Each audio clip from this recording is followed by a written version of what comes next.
Salah satu benteng tentara Ukraina di ketinggian tampak diserang dan diobrak-abrik drone peledak Rusia. Rekamannya beredar di Telegram pada Kamis 22 Agustus 2024. Dalam keterangan unggahan disebutkan, inilah momen penghancuran benteng angkatan bersenjata Ukraina oleh drone di Donetsk. Rusia menyebut tentara Ukraina sebelumnya menetap di sebuah bukit yang memungkinkan untuk mengendalikan daerah sekitarnya. Namun, pilot drone dari Batalion Sparta Rusia menemukan dan segera menghancurkan titik tembak dan ruang galian.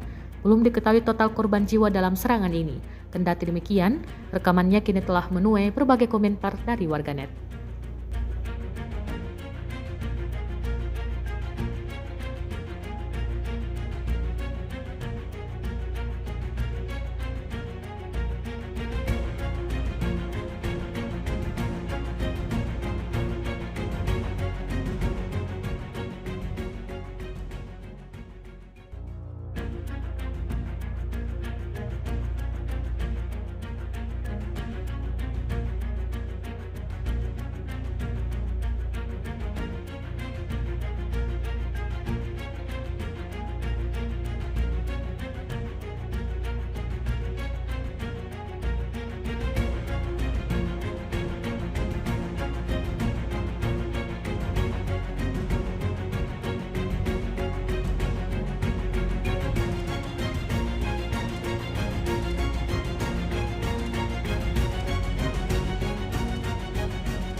Download Tribun X sekarang, menghadirkan lokal menjadi Indonesia.